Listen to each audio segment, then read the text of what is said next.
Assalamualaikum warahmatullahi wabarakatuh. Baiklah, sebelumnya perkenalkan, nama saya Ilhamuddin Al-Rashid Mantendang, NIM 1813040085. Di sini saya dari kelompok 2 ingin mempresentasikan tentang pemikiran yang mempengaruhi terbentuknya sosiologi hukum. Itu ahli filsafat hukum dan ilmu hukum. Di sini saya akan menjelaskan terkait dengan pemikiran filsafat hukum mulai dari zaman Yunani, pertengahan dan zaman modern.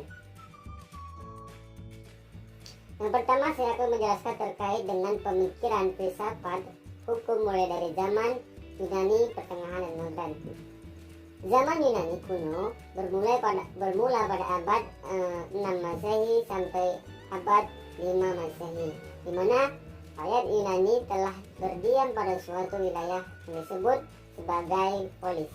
Polis memiliki penguasa, sistem pemerintahan, dan sistem hukum sendiri. Dengan munculnya hukum sofisme, maka memunculkan prinsip-prinsip demokrasi. Rakyat Yunani memiliki keyakinan terhadap para dewa Olympus yang cukup kuat, sehingga penetapan prinsip demokrasi tersebut belum berjalan dengan baik. Ada beberapa alam pemikiran kuno tokoh, yaitu yang pertama itu Anaximenes, yang kedua Herakleitos, yang ketiga Parmenides. Alam pemikiran kuno ditandai oleh suatu semangat religius yang mendalam, bahwa manusia dipandang sebagai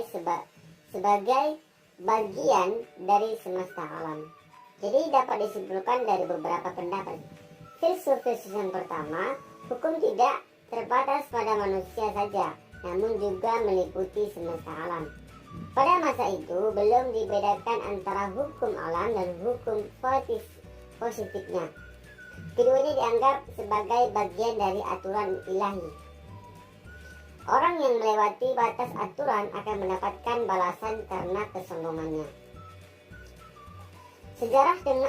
Sejalan dengan perkembangan pemikiran manusia, maka lahirlah tokoh-tokoh filsafat yang terkemuka, yaitu yang diantaranya itu Pythagoras, Socrates, Plato, dan Aristoteles.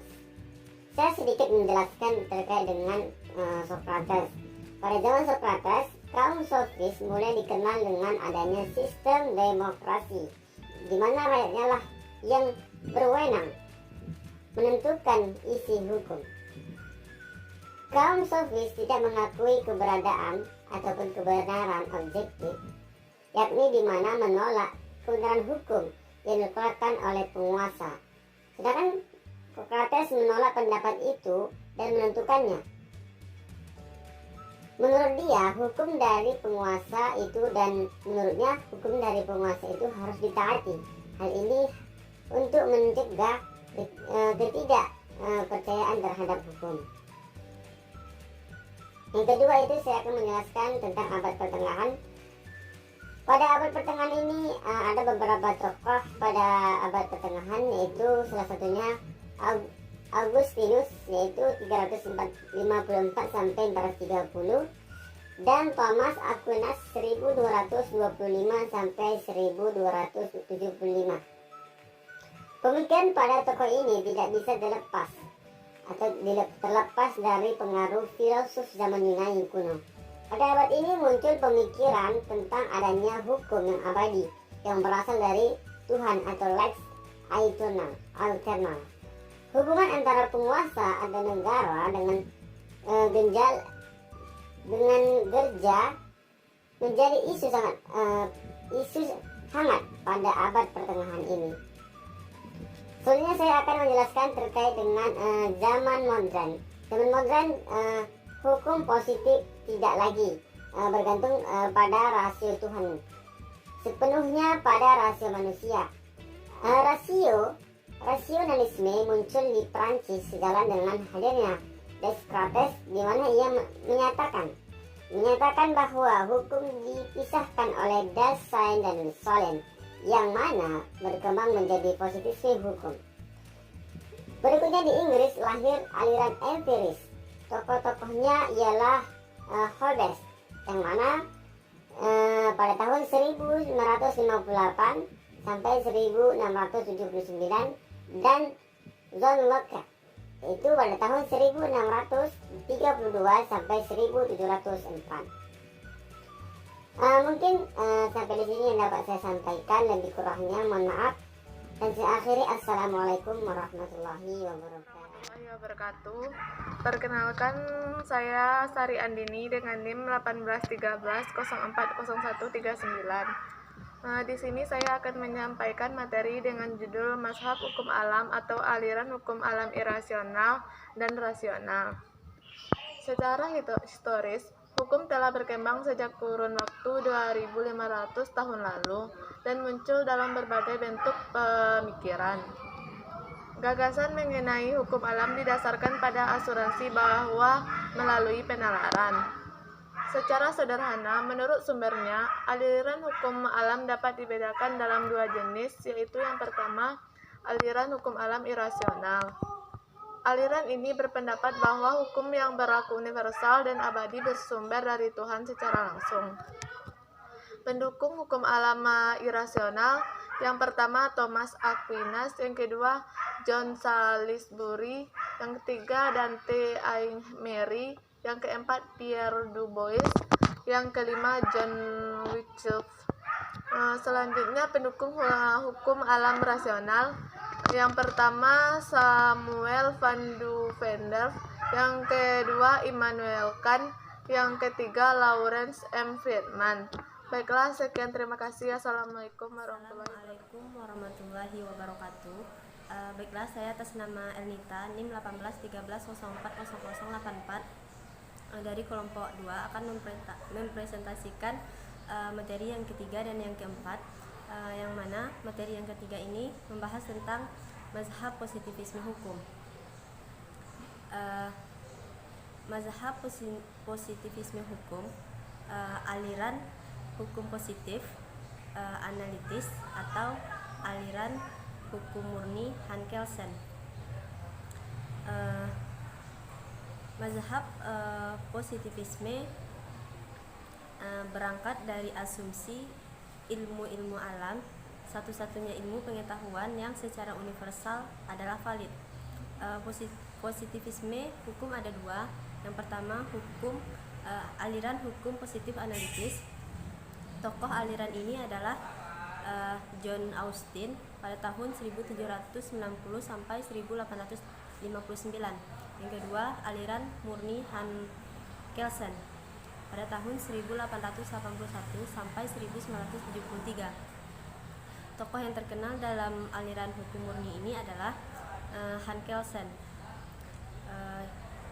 Materi yang keempat yaitu mazhab hukum utilitarianisme. Utilitarianisme ini adalah aliran yang meletakkan kemanfaatan sebagai tujuan utama hukum. Pendukung utama utilitarianisme ini adalah yang pertama, Jeremy Bentham berpendapat bahwa alam memberikan kebahagiaan dan kesusahan. Yang kedua, Johann Stuart Mill menyatakan bahwa tujuan manusia adalah kebahagiaan. Yang ketiga yaitu Rudolf von Jering mengatakan bahwa tujuan hukum adalah untuk melindungi kepentingan-kepentingan. Mungkin cuman itu. Terima kasih. Assalamualaikum warahmatullahi wabarakatuh. Assalamualaikum warahmatullahi wabarakatuh. Saya Darvina, NIM 1813040121 akan melanjutkan materi selanjutnya, yaitu mengenai aliran realisme, di mana aliran ini diperkasai oleh Carl Llewellyn, Jordan Frank, dan Justin Oliver Wendell Holmes, di mana mereka menyatakan bahwa dalam proses peradilan hakim-hakim tidak hanya menemukan hukum, tetapi ia juga harus membentuk suatu hukum. Maka keputusan-keputusan pengadilan dan doktrin hukum selalu dapat dikembangkan untuk menunjang perkembangan atau hasil-hasil proses hukum. Pengaruh para tokoh-tokoh sosiologi, di mana pada aliran ini ada dua tokoh yang sangat berpengaruh, yaitu Emil Durkheim dan Max Weber. Emil Durkheim, di mana menurut ia hukum adalah suatu kaidah yang bersaksi. Berat ringannya saksi tergantung pada silat pelanggaran, anggapan serta keyakinan masyarakat tentang baik buruknya suatu tindakan dan peranan saksi tersebut dalam masyarakat. Dalam masyarakat terdapat dua kaidah hukum. Yang pertama itu hukum represif dan hukum restitutif. Hukum represif merupakan hukum pidana, yaitu kaidah-kaidah hukum yang saksinya mendatangkan penderitaan bagi pelanggarnya, yang terdapat pada soliditas mekanik. Sedangkan hukum restitutif merupakan hukum perdata, hukum dagang, hukum administrasi, hukum tata negara, dan hukum acara yang dikurangi unsur pidananya. Jadi, teori Durkheim berusaha menghubungkan antara hukum dengan struktur sosial, di mana hukum dipergunakan sebagai alat diagnosis untuk menemukan syarat-syarat struktural bagi perkembangan masyarakat. Hukum ini dapat dilihat sebagai variabel terikat yang tergantung pada struktur sosial masyarakat. Hukum juga dapat dilihat Durkheim sebagai alat untuk mempertahankan keutuhan masyarakat serta menentukan perbedaan masyarakat. Selanjutnya itu Max Weber, di mana menurut Weber, hukum merupakan suatu sistem tata tertib dalam masyarakat yang memiliki alat pemaksa berupa keluarga. Dia mengelompokkan perbedaan hukum atas hukum publik dengan hukum perdata, hukum positif dengan hukum alam, hukum objektif dengan hukum subjektif, serta hukum formal dengan hukum material. Maka, pembedaan atas hukum objektif dengan hukum subjektif berkaitan erat dengan dasar struktural sosiologi hukumnya. Weber menyatakan ada 4 ideal hukum. Yang pertama, hukum irasional dan material, yaitu pembentuk undang-undang dan hakim mendasarkan keputusannya atas nilai-nilai emosional tanpa menunjuk pada satupun kaidah. Yang kedua, hukum irasional dan formal, yaitu pembentuk undang-undang dan hakim berpedoman pada kaidah-kaidah di luar akal, yang berupaya wahyu atau ramalan. Yang ketiga, hukum rasional dan material, yaitu keputusan para pembentuk undang-undang dan hakim menunjuk pada suatu kitab suci, ideologi, dan kebijaksanaan pengusaha. Yang keempat, hukum rasional dan hukum formal, yaitu pembentuk undang-undang dan hakim membuat keputusan yang didasarkan atas konsep-konsep abstrak dari ilmu hukum. Maka itu dari saya, sekian, terima kasih. Assalamualaikum warahmatullahi wabarakatuh. Perkenalkan, saya Darvina, NIM 1813040121, akan melanjutkan materi selanjutnya, yaitu mengenai materi 5, di mana pembahasannya mengenai mazhab sosiologi prudence. Kita harus mengetahui dulu apa itu pengertiannya. Di mana sosiologi jurisprudence merupakan suatu mazhab dalam filsafat hukum yang mempunyai hubungan timbal balik antara hukum dan masyarakat. Sosiologi jurisprudence mempunyai cara pendekatan yang bermula dari hukum ke masyarakatan, di mana sosiologi jurisprudence ini lahir di Amerika Serikat, sehingga dia berkonotasi dengan Anglo-Saxon. Prudence ini merupakan ilmu hukum sosiologi karena ia merupakan cabang dari ilmu hukum. Aliran ini melihat efektivitas suatu hukum yang terletak pada kesesuaian antara peraturan yang dibuat dengan perilaku sosial ke masyarakat, yang mana ahli yang berpengaruh dalam aliran ini yaitu Eugen Ehrlich dan Rescue Pons. Ehrlich dianggap sebagai pelopor aliran sosiologi jurisprudence ini karena inti ajarannya ialah pembedaan antara hukum positif dengan hukum yang hidup atau kaidah sosial lainnya. Dia mengatakan bahwa hukum positif hanya akan efektif apabila selaras dengan hukum yang hidup dalam masyarakat.